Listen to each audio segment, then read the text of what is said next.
स्वागत है आपका हमारे YouTube चैनल जिसका नाम ब्रेन भारत है।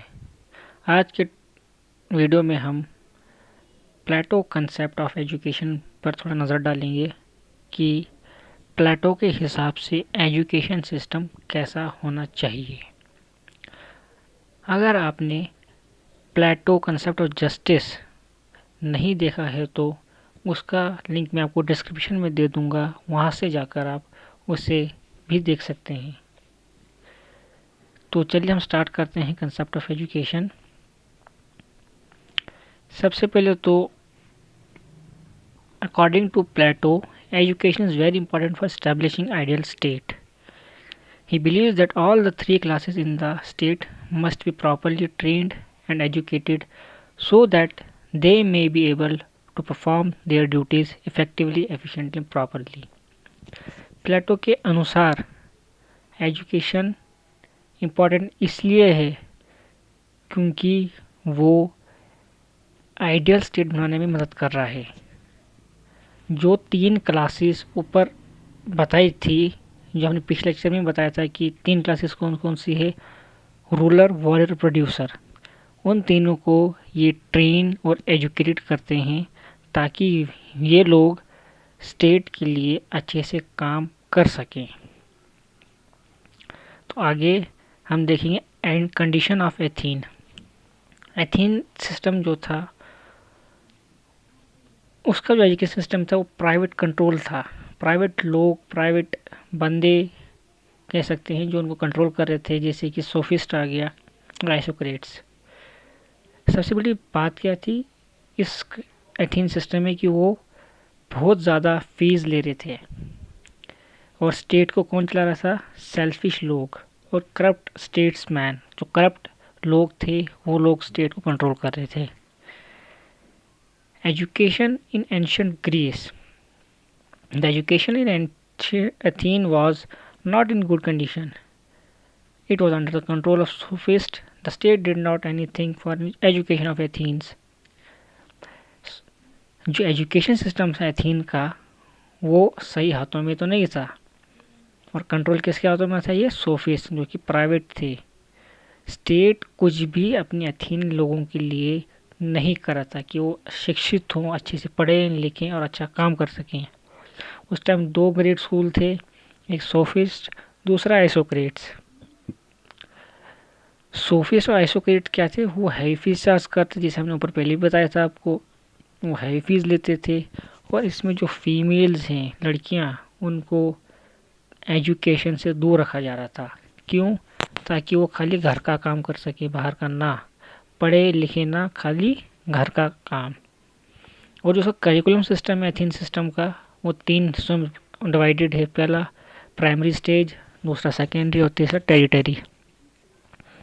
प्राइमरी स्टेज कहाँ से स्टार्ट होती है? 6 से 14 साल के बीच में, ठीक। और एथीनियन एजुकेशन जो है वो खाली बॉयज़ के लिए है। इस प्राइमरी स्टेज में वो म्यूज़िक और जिम्नास्टिक सिखाते थे खाली लड़कों को।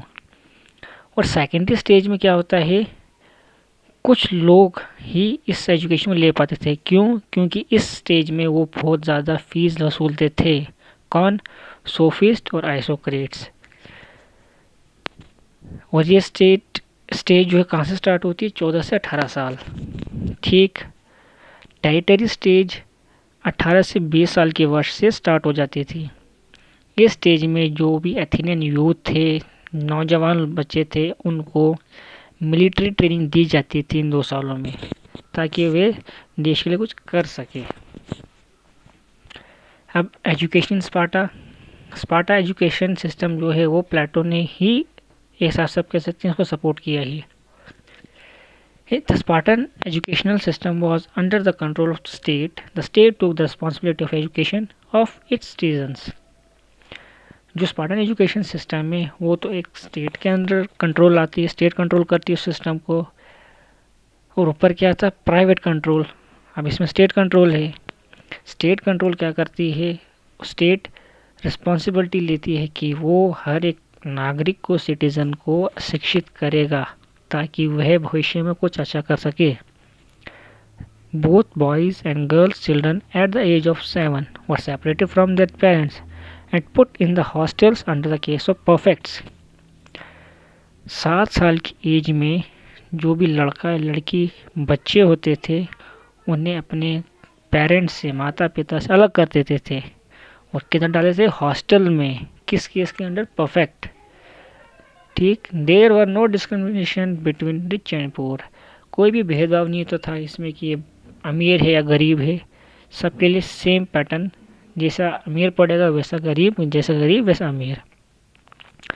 अब प्लेटो ने क्या अपना कंसेप्ट दिया है?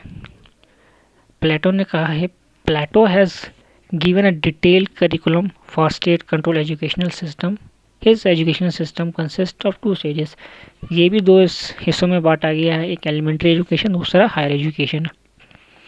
एलिमेंट्री एजुकेशन को भी उन्होंने 3 सब स्टेजेस में बांटे हैं, जिसका फर्स्ट सब स्टेज, सेकेंड सब स्टेज और थर्ड सब स्टेज। फर्स्ट सब स्टेज में क्या होता है? ये चाइल्डहुड स्टेज से लेकर 6 साल की उम्र तक होती है। इस स्टेज में वो सिंपल रिलीजियस ट्रूथ और मॉरल ट्रूथ्स पढ़ाते हैं, जैसा कि हम कह सकते हैं good manners, good taste, love, hate etcetera, ये वाली चीज़ें। ठीक। सेकेंड सब स्टेज में क्या होता है? इसमें 6 से 18 साल की एज होती है। इसमें बच्चों को म्यूज़िक और जिम्नास्टिक का नॉलेज दिया जाता है। बच्चे कौन? बोथ बॉयज़ एंड गर्ल्स, दोनों को सेम ही बताया जाता है। उसके बाद थर्ड सब स्टेज क्या है?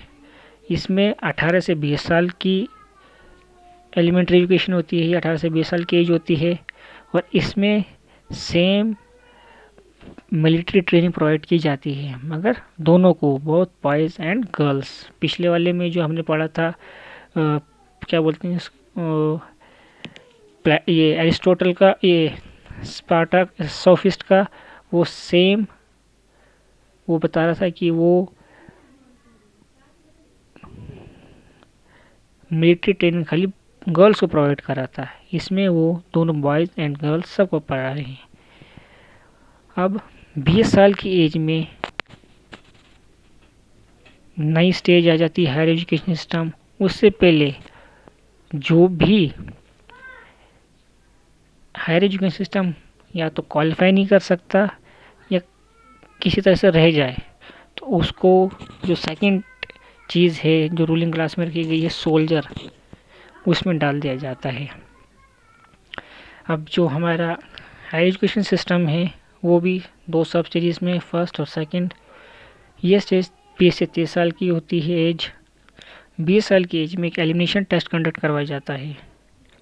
उसके बाद जो टेस्ट क्वालिफाइड करते हैं उनको आगे के 10 साल मिलते हैं उसको पूरा करने के लिए।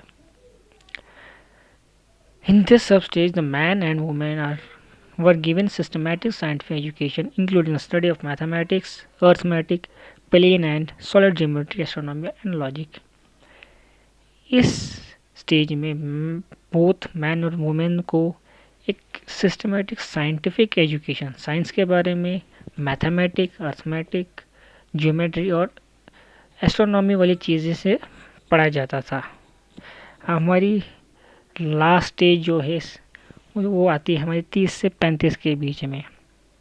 Eight the age of 30 another selective test conducted. 30 साल की एज में एक और टेस्ट, सेलेक्टिव टेस्ट कंडक्ट कराया जाता था। जो भी ये टेस्ट क्वालिफाइड नहीं कर पाता उसे सबऑर्डिनेट ऑफिसर्स रख दिया जाता हर एक स्टेट का। जैसे कि इधर हमारे स्टेट में छोटे ऑफिसर्स होते हैं हर एक डिपार्टमेंट, उसी टाइप से उस टाइम भी ये रख देते थे। And more qualified continue studied for अंदर 5 years। और जो भी क्वालिफाई करता था वो आगे 5 साल की पढ़ाई को ले सकता था। During these 5 years they had to study mathematics and develop their power of dialectics. They become the philosophy of the state. जो भी ये एग्ज़ाम क्वालिफाई करके आगे 5 साल की एजुकेशन लेता था उसे मैथमेटिक्स पे जोर दिया जाता था। और ये जो पावर ऑफ डायलेक्टिक्स है, डायलेक्टिक्स का मतलब है डिस्कशन पे ज़्यादा जोर दिया जाता था। उसके बाद वे क्या बनता था? एक फिलोसफर किंग, जो कि स्टेट को रूल करता था। मगर कितने समय के लिए? खाली 15 वर्ष के लिए, खाली 15 साल के लिए ही वे रूल कर सकता था। उसके बाद इनको रिटायरमेंट दे दी जाती थी। अब